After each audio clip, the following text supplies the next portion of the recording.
peanut butter cups, and soda. And this deviant behavior goes on for 7 months. I can't believe how far this unpopular girl went just to get her seat at the Teenage girl has a huge glow up, and then she just starts killing people. Why? Now, the girl's name is Christine, and Christine is 17 years old, living in Texas, 17. and poor Christine has a problem. She has alopecia, so she's pretty much bald. Now, obviously, as a young woman in high school, she's very insecure about all this.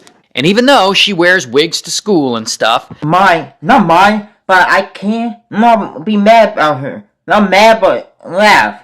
If y'all laugh about her having alopecia and losing her hair, go ahead. other students are really cruel to her and they bully her over her condition.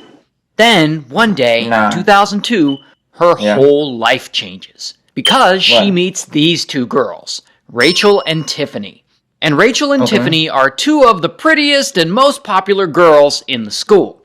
And they are... One thing I would say, I hate people that are popular. Like, it's cool to be popular, but sometimes popular kids all think they got all the same. They get to do whatever they want, get to tell anybody how they supposed to look like. Shut up. Are legitimately good people. So they become friends with Christine and they sort of take her under their wing. And over time, as they all hang out, Rachel and Tiffany start giving Christine makeovers. And they teach her how to dress better and how to do her makeup. They help her find more flattering wigs to wear to school. And soon enough, she's got a totally new look. And she goes from looking like this to looking like this. And as you could predict, her social status at school completely changes. No one teases her anymore. In fact, she's now considered one of the hot girls, which means the whole school thinks she is fine.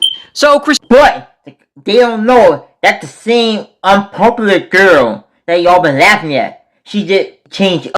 So the next school year comes, and it's now 2003. And Christine is still popular. She's now in her senior year, and at the school ball, the student body votes her as Miss Irresistible. So, good for her. But then, her life changes again. Because one night, she's out at a party, and she meets this loser. His name is Snyder. And Snyder is 21, and he's kind of taken on the cliche role of the bad boy. Like, he's got a criminal record and a habit of doing hard drugs. Why? The thing I hate is bad boys. I hate bad boys that think the only way to get girls is to have a criminal record, be a troublemaker, and get in trouble every time. Like, that's why I stick to not being a bad boy. Like, I like dressing up like them, but I'm not the type of person to do that stereotyping bad boy act. I can't. Here's a mugshot from one of his previous convictions. So Christine and Snyder hit it off, and they start dating, and soon he officially becomes her boyfriend. And as you could probably guess, he becomes a bad influence on her. So she starts getting into drugs as well.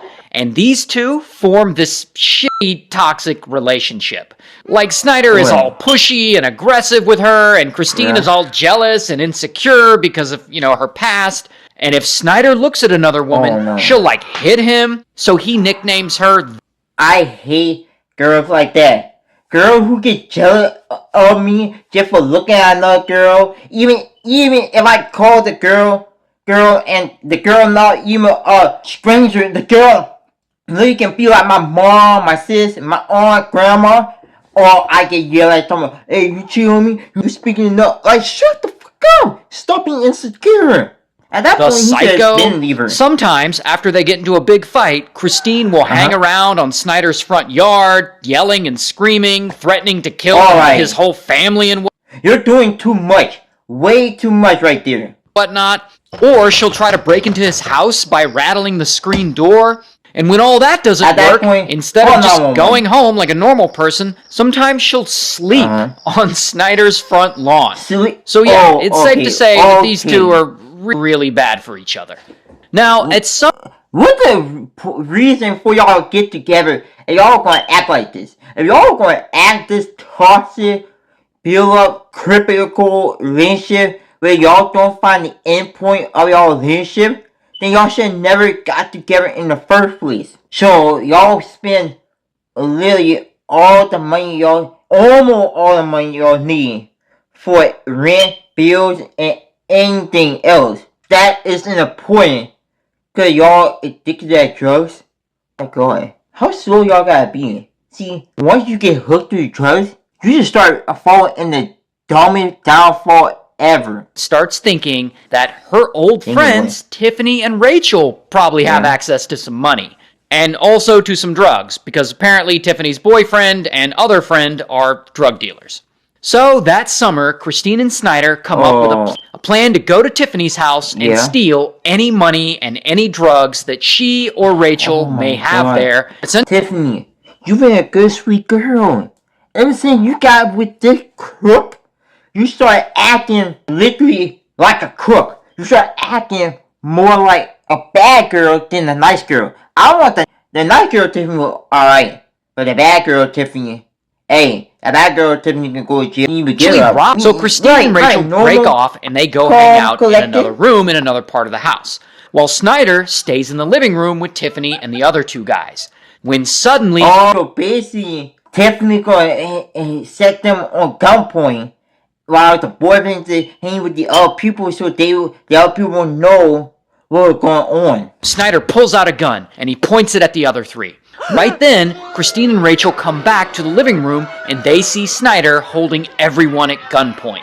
And everyone is pleading for their lives and saying, "Just take whatever you want, just don't hurt us." Then Christine pulls a gun out of her purse and she starts pointing it at her friends too. Now, I don't know if the guys stopped cooperating or what, but suddenly, blam! Snyder shoots one of the guys, then blam! He shoots the other guy. Then, no! Holy moly! See, when you get in the predicament, when one guy asks, not one guy, but when one bad person shoot one of the victims, you have no choice into going along with them, because if you don't, they might end up turning the gun on you and killing you. But now she going to jail. Like, you should never hook up with this dude from that party. It's all your fault, Tiffany. I'm blaming you for all the mess that happened in your life now. And blam! Christine shoots Tiffany and Rachel, her own best friends. After that, Christine and Snyder grab a big bag of drugs and they calmly walk out of the house and head back. Wait a minute. You're telling me that your boyfriend shot the other people and you killed your friends? It doesn't even make any sense. Like, are we in a fantasy where if I run out of money, run out of drugs, I gotta go and kill people for it? Now, don't they know that even though they did all that, they're gonna be in jail for life? Maybe. But before they leave, Christine wants to make 100% sure that everyone is really dead, so that no one can turn them in. So she goes back into the house, and sure enough, Rachel is actually still alive, just barely. And Christine pistol whips her with the gun until she's... So she came in there to make sure anybody is not alive, and if anybody alive, she gonna kill them even more, so they won't be able to go and tell the cops. Alright, that need to be double the murder for the girlfriend, double the murder for her, double, like stack up more than just murder. Stack up, I don't know other murder, but stack that up too on top of the murder ones too. No longer living. Then they leave. And Snyder drives Christine to work. She actually works at Walgreens. So less than an hour after the murder, she's... Wait the fucking minute. Y'all did this, and the girlfriend got a job? So does that mean y'all are making money every 2 weeks? Y'all making money? Oh my god. See, y'all, I hate people that do what they did, and they have a job. That means you can make money. Even though you're not making money every week, you're making money every 2 weeks. So that means you're getting money every 2 weeks. It's just they're not having the mindset of saving it and budgeting out the money. Alright, they keep on wasting all the money on drugs and then when they are out of money or out of drugs, they're gonna take it to the risk and do what they just did. At her shift at Walgreens, like she didn't just murder 4 of her friends. Now, of course, eventually, Rachel, Tiffany, and the others, their bodies are found, and police get involved, and they start an investigation. But they didn't think that the car was gonna show up.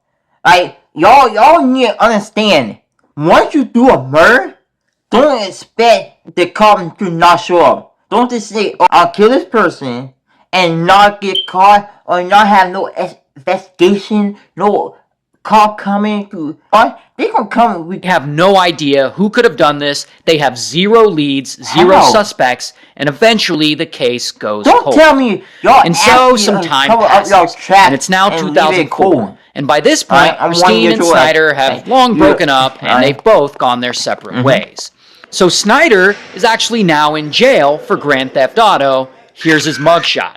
While Christine is in rehab for heroin addiction.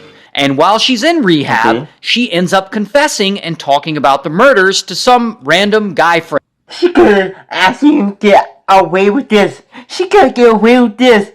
And now she's confessing. Damn. A whole year went by and you could got away with this. And I think the guilt probably ate her while she been in rehab. And she couldn't hold in, so she just let it out to any random person in rehab. And that she made in there.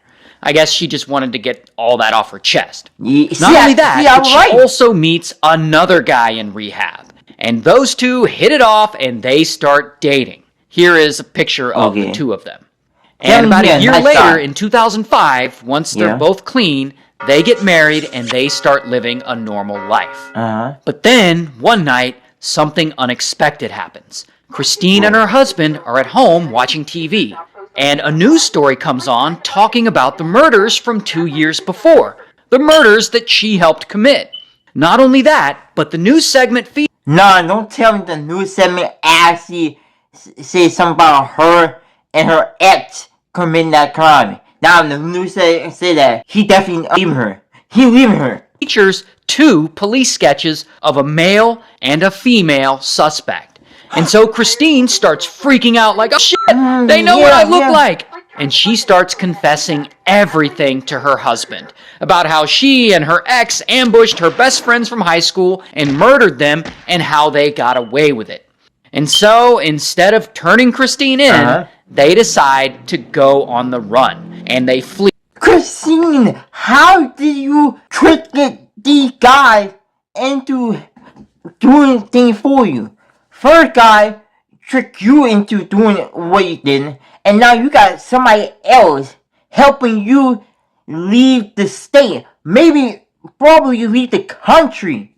Wait, I don't think you're going to be able to leave the country. You don't got no port pass or anything? Like, and then TC going to really They end up all the way in Texas, hiding out in a shitty motel together. And from there, they go on a massive drug binge. And they're shooting up like $500 worth of smack. Once you a crime like what Christine do, try to hide out any of these states in U.S. is cool. Good. But it's going to be hard to not get caught in the U.S. Because once you do a crime in U.S., bro, most of these states probably going to be connected to that type of cop in the state that you committed that crime. So crack and coke every single day. Plus they're living on a diet of like Cheez-Its and Reese's peanut butter cups and soda. And this deviant behavior until back when Christine was in rehab and she ended up confessing to some random guy friend that she made there? Well, for some reason, it took that guy years to finally report it to police. Damn. So she better go to jail. My God. See, I knew the guilt was eating her for years. I knew. So that's why she just randomly blew out of nowhere and just killed a random guy in rehab. Hey, I did this crime, did that. Like, come on. Once the guilt, sorry, you did bad. And police are able to track Christine's ATM withdrawals back to that shitty motel that she and her husband were staying in. And so, bam, they arrest her. Here's her mugshot. Christine should not only be arrested. her new boyfriend should be arrested too, because her new boyfriend knew she did that crime when he saw her sketch is on the news, right? And instead the new boyfriend turned in, he helped her. So he should go to jail too. Not only that, but soon Christine's ex, Snyder, finds out about the arrest, and he knows he's fucked. So he flees his girlfriend's home and he runs out into the woods with over 200 pills, and he takes them all, and he... This is the same reference as usual. They literally got so scared of the cop, they will take all the pills and kill themselves so they won't go to jail. Now, one thing I gotta say, even though y'all going to jail, just go. You might be in there for 30, maybe 20 something, 30 something years, right? Or maybe for life. It depends on how brutal the crime is. You're not gonna be in there for life all the time. So it's like, if it's just for drugs, then you're not gonna be in there for life. Now, if it's for drugs and murder, yeah, you're definitely gonna be in there for life. ends up unaliving himself. While Christine ultimately goes to trial, and she's found guilty, and she's sentenced to life in prison. Wrap it up for this one. If you find this helpful, hit that subscribe circle right in the top corner so you don't miss next week's drop. If you want to dive deeper into this topic, I put together a full playlist right here. Otherwise, you do things you love this special video. Misunderstood, so misunderstood. My temper is bad, my mission is good. I never be labeled as good. I never be labeled as mentally stable.